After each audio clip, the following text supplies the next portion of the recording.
آپ بیسیکلی کرنا کیا چاہتے ہیں مرزا صاحب؟ آج تک یہ چیز کلیئر نہیں ہو سکی. میں نے بغاوت کا علم بلند کیا ہے. میں بغاوت کرپشن کے خلاف میں نے کی ہے. بغاوت میں نے پاکستان توڑنے والوں کے خلاف کی ہے. بغاوت میں نے قاتلوں کے ساتھ کی ہے. بغاوت میں نے ریپسٹ کے ساتھ کی ہے. بغاوت میں نے بتا خوروں کے خلاف کی ہے. یہ میں کر رہا ہوں. اگر آپ کو ابھی تک نہیں سمجھ آئی تو یہ پاکستان کی بہت بڑی ٹریجڈی ہے. اچھا یہ بتائیے کرپشن ہے کہاں کہاں اور کہاں کہاں جنگ کریں گے آپ؟ ہر جگہ ہے. آپ تکیے پہ لیفٹ ٹرن ہو تو کرپشن ہے, رائٹ ٹرن کریں تو کرپشن ہے, تکیے میں اوپر آپ چھت کی طرف دیکھیں تو کرپشن ہے. یہ صدر صاحب کے اوپر جو کرپشن کے الزام لگ رہے ہیں آپ سے یہ سمجھ رہے ہیں وہ بھی ٹھیک ہے؟ نہیں, وہ ٹھیک نہیں ہے. اچھا صدر صاحب جو ہے ان کے اوپر الزامات غلط ہیں. یہ جو پرائم منسٹر صاحب کے اوپر ایماندار ہے, آصف علی زرداری صاحب ایماندار ہے, وہ آپ کا کہنا ہے. جی اچھا ان کے ساتھی جو ہیں ان کے اوپر جو کرپشن کے الزامات لگ رہے ہیں, ڈاکٹر عاصم ہے ان کے اوپر لگ رہے ہیں, جو رینٹل پاور پلانٹس کے اندر جو کرپشن تھی اس کے اوپر لگ رہے ہیں, وزیر اعظم صاحب کی اپنی فیملی کے اوپر کرپشن کے الزامات لگ رہے ہیں, یہ بھی غلط ہوں گے میرا خیال ہے؟ نہیں, بہت سے صحیح بھی ہوں گے. میں کون ہوتا ہوں کہنے والا؟ جو چیز مجھے ایکسپیرینس ہے آصف صاحب کا, اس لیے میں کہہ رہا ہوں کہ وہ کرپٹ نہیں ہے. مجھے ایکسپیرینس پرائم منسٹر کا نہیں ہے. I am non-committal on him. I have no experience of Dr. Asim. Dr. Asim بہت محترم ہے, میرے لیے دوست ہے اور بہت چیریٹیبل کام کرتے ہیں ان کے ہاسپٹل کے تھرو. میں نہیں سمجھتا کہ وہ کوئی کرپشن کر رہے ہوں گے. اچھا یہ بتائیے آپ کے جو اپنے پرانے ساتھی ہیں جو کیبنٹ میں تھے, سندھ کی کیبنٹ میں آغا سراج دورانی ہیں, پیر ساپیر مظہر الحق ہیں, منصور وسام صاحب ہیں, یہ سب تو پرانے, شرجیل میمن صاحب ہیں, یہ سب پرانے ساتھی ہیں آپ کے. یہ بھی کرپشن فری ہوں گے, بالکل کلیئر ہوں گے, ان کے اوپر بھی کوئی چارج نہیں ہوگا؟ الحمدللہ شرجیل جیسی مائیں میں دعا کرتا ہوں اور پاکستانی مائیں جو ہیں شرجیل جیسی بیٹے پیدا کریں. میں ان کے لیے گارنٹی دے سکتا ہوں کہ he is not a corrupt man. باقیوں پہ میں بات نہیں کرنا چاہتا. It is below my dignity to talk about those different people. اچھا میرے ساتھ یہ بتائیے گا کہ ایم کیو ایم جو ہے وہ آپ کے اتنے خلاف کیوں ہے؟ اس کی کیا وجہ ہو سکتی ہے اور کیا اس کے پیچھے ہوں گے؟ کیونکہ آپ نے تو اکٹھے کام بھی کیا ہے. میں واحد وہ بندہ ہوں جو ایم کیو ایم کا مرغی کا بچہ کہتا ہوں. میں واحد وہ بندہ ہوں جو ان کا بچہ کہتا ہوں. میں واحد وہ بچہ ہوں جو الطاف حسین کو بچہ کہتا ہوں. نہیں یہ غلط ہے, ہے, وہ مجھے نفرت کرتے ہیں. میرے صاحب یہ ایتھیکلی ٹھیک نہیں ہے. یہ ایتھیکلی آپ کی کسی لیڈر کے خلاف بھی بچانے کے لیے, پاکستان کو محفوظ رکھنے کے لیے I am ready to be unethical. اچھا آپ نے پچھلے دنوں ایک الزام لگایا تھا رحمان ملک صاحب کے اوپر کہ وہ آپ کی نگرانی کر رہے ہیں اور جو پروف آپ کے پاس ہوتے ہیں ان کو ڈسٹارٹ کر دیا جاتا ہے. کیا محسوس کرتے ہیں کہ رحمان ملک صاحب کو سے آپ کو کوئی خطرہ ہے یا آپ کے ثبوتوں کو کوئی خطرہ ہے؟ وہ میری ٹیلی فون ٹیپ کر کے اور تماشا کرنا چاہتے ہیں. وہ اپنا جیسا گھٹیا انسان مجھے سمجھتا ہے. وہ میرے ٹیلی فونز میں تلاش یہ چیزیں کر رہا ہے کہ میرا کسی سے عشق ہو, کسی لڑکی سے میں بات کر رہا ہوں, وہ میرے ٹیپ ہو جائے. لیکن افسوس یہ ہے کہ اس کو 0/0 ملا ہے میرے فونز میں. اگر کسی دن کال مل گئی اس کو کسی عورت سے میری بات کرتے ہوئے تو دوسرا نمبر رحمان ملک کے گھر کا ہوگا.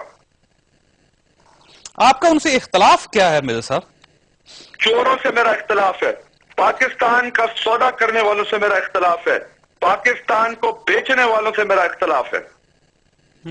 لیکن آپ کی پارٹی کا حصہ ہے اور صدر صاحب کے بڑے قریبی ساتھی ہیں, تو اس کا مطلب تو یہ ہوا کہ آپ اپنی پارٹی کو بلیم کر رہے ہیں, اپنے محسن آصف علی زرداری صاحب کو بلیم کر رہے ہیں. بھائی آپ اس بات کو چھوڑ دو نا, کیا محسن ہے کیا ہے, آپ اس کو ٹائم لیمٹ میں کیوں فریم کرتے ہو 3 ایئرز میں؟ آگے دیکھو ہوتا ہے کیا. جو شہید رانی کو زخمی چھوڑ کے بھاگ گیا وہ آصف کے لیے کھڑا ہوگا؟ کبھی بھی کھڑا نہیں ہوگا. بم بلاسٹ جس دن ٹرک پہ ہوا 2 دن بعد یہ صاحب کہیں سے ٹہلتے ہوئے آئے تھے, میں بی بی کے ساتھ موجود تھا. میری جب ذمہ داری تھی 2 بم بلاسٹ ہوئے, بی بی کو ایک اسکریچ نہیں آیا. یہ فرق ہے ایک غیرت مند اور بے غیرت انسان میں, ایک غیرت مند بھائی میں اور ایک بے غیرت لٹیرے میں. لیکن وہ میرے ساتھ 3 سال تو آپ بھی آرام کے ساتھ ان کے ساتھ زندگی گزارتے رہے, ان سے ملتے رہے, وہ آپ کے پاس آتے رہے. کیبنٹ میٹنگز اس کے منٹس کے شاہدی میرے طرف سے دیں گے. کہ میں خاموش تھا یا میں لڑ رہا تھا یہ 3 سال. میں یہ 3 سال اندر لڑائی لڑتا رہا اور اس کے بعد جب میں نے دیکھا کہ یہ میری لڑائی ناکافی ہے تو میں وہ چھوڑ کے باہر نکل آیا. اب میں باہر کھڑا ہوا لڑ رہا ہوں. اچھا یہ بتائیے گا کہ شاہ محمود قریشی صاحب نے جو کچھ کیا وہ پارٹی کو چھوڑ کے چلے گئے، آپ یہ سمجھتے ہیں کہ انہوں نے ٹھیک کیا یا ان کو ایسا نہیں کرنا چاہیے تھا، صبر کرنا چاہیے تھا؟ کیا خیال ہے؟ شاہ محمود قریشی صاحب کو ہفتہ 10 دن پہلے میں نے ایک کامن فرینڈس کے تھرو جب مجھے محسوس ہوا کہ وہ پارٹی چھوڑ دیں گے تو میں نے میسج کیا کہ مہربانی کر کے یہ نہ کیجیے گا اور یہ آگے فیوچر میں آپ کے لیے سیاسی طور پہ نقصان دہ ہو سکتا ہے اور ہم سب پاکستان پیپلز پارٹی والوں کا اور پاکستانیوں کا ایک بہت بڑا نقصان ہوگا. لیکن جو انہوں نے فیصلہ کیا مجھے رسپیکٹ ہے ان کے فیصلے کی کیونکہ وہ سیاستدان ہیں، وہ اپنی بہتری خود سمجھتے ہیں، اپنے لیے فیصلے کے مجاز ہیں، تو اس لیے آئی ریسپیکٹ ہز ڈیسیشن. لیکن کاش ایسا نہیں ہوتا تو اس میں ہم سب کا فائدہ تھا. اچھا یہ بتائیے گا کہ جو انہوں نے کہا کہ حکومت فیل ہو چکی ہے، استعفیٰ دے دینا چاہیے وزیر اعظم صاحب کو، اس کے بعد نئے الیکشن کروا دینے چاہیے، آپ بھی یہ سمجھتے ہیں کہ وہ وقت آ گیا ہے جب حکومت چھوڑ دینی چاہیے اور الیکشنز کے لیے جانا چاہیے؟ میں اس کو ڈیفرنٹلی رکھوں گا بات کو. میں کہتا ہوں کہ یہ جو ہم نے تقریباً 4.25 سال جو کمپلیٹ کیا حکومت کے، اس کا کریڈٹ میں صرف آرمی چیف جنرل کیانی صاحب کو دیتا ہوں. انہوں نے برداشت اور صبر کیا ہے جو ہم نے اتنا ٹائم گزار لیا. اب اس سے آپ سب چیزیں نکال سکتے ہیں. اچھا اس کا مطلب یہ ہے کہ اگر آدمی مہربانی نہ کرتی تو حکومت اتنا سال نہ چلتی؟ کبھی بھی نہیں چلتی. اس کی وجہ کیا ہے میرے صاحب؟ ہم چلانا نہیں چاہتے. آپ لوگ کیوں نہیں چلانا چاہتے؟ ہم کہتے ہیں کہ 5 سال پورے کریں لیکن ہمارے ایکٹس جو ہیں وہ اس کے برعکس ہیں. تو اس میں تو پھر آپ کے جو آصف زرداری صاحب وہ بھی ذمہ دار ہو گئے. یہ کتنی دیر چلے گا؟ مجھے I have to leave now. اچھا آخری سوال آپ سے. اچھا یہ بتائیے گا کہ یہ جو مسئلہ امریکہ میں بن گیا، حسین حقانی صاحب نے صدر صاحب کو پھنسا دیا وہاں پہ، تو آپ یہ سمجھتے ہیں کہ حسین حقانی صاحب سے غلطی ہوئی، ان کو ایسا نہیں کرنا چاہیے تھا؟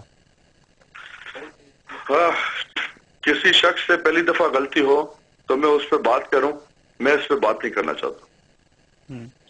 اچھا یہ بتائیے گا کہ ایم کے ایم کے قائد جن کے خلاف آپ ثبوت لے کر گئے ہیں کتنے عرصے تک وہ گرفتار ہو جائیں گے؟ کیونکہ آپ کا تو یہ کہنا ہے کہ وہ گرفتاری عنقریب ہو جائے گی. انشاءاللہ میرے یہ دعا ہے. باقی تو یہ ہے کہ مین پروپوزز گاڈ ڈسپوزز. یو نیور نو کہ کس طرح کا ٹرن کسی موڑ پہ آ جائے.